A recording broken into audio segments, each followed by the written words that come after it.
Pemirsa, Menko Polhukam Mahfud MD tegaskan akan mendorong pengusutan dugaan transaksi janggal penggalangan dana pemilu 2024 yang berjumlah triliunan rupiah. Sementara PPATK siap buktikan temuan transaksi janggal dana kampanye. PPATK juga tegaskan tidak ikut campur urusan substansi politik.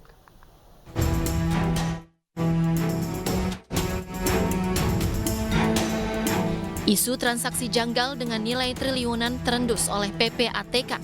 Bahkan transaksi ini ditemukan di antara ribuan rekening calon anggota legislatif dan partai politik. Dugaan sementara, dana ini terkait kampanye peserta pemilu, bahkan transaksi janggal ini melonjak hingga 100%. Menteri Koordinator Politik Hukum dan Keamanan Mahfud MD mendorong pengusutan dugaan transaksi janggal dalam penggalangan dana pemilu 2024. Mahfud juga tegaskan akan usut tuntas temuan PPATK terkait transaksi janggal. Supaya diusut tuntas, itu biasa aja. Sudah sering banyak yang begitu. Tidak hanya kali ini judulnya ke parpol gitu, tapi harus diusut tuntas. Saya akan ikuti terus ini sesuai dengan tugas saya, kan gitu. Sebelumnya, PPATK telah memantau ratusan ribu safe deposit box di Bank Umum Swasta Nasional ataupun Bank BUMN pada periode Januari 2022 hingga 30 September 2023.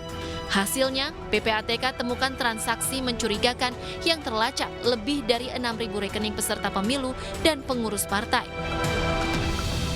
PPATK pun siap bekerja sama dengan pihak manapun dan buktikan transaksi janggal dana kampanye.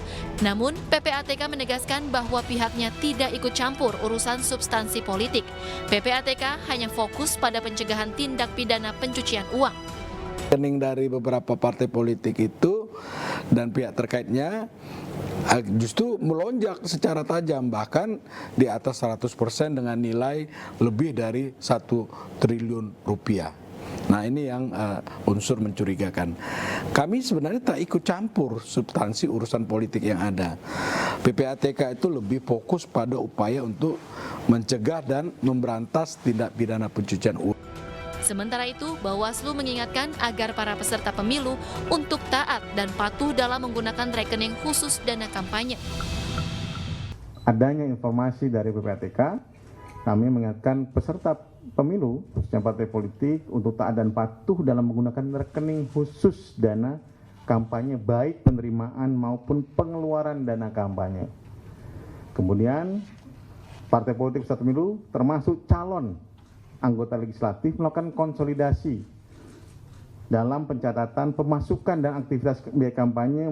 Laporan PPATK seolah menegaskan bahwa politik uang masih mengintai dan siap menyerang di setiap tahapan pemilu.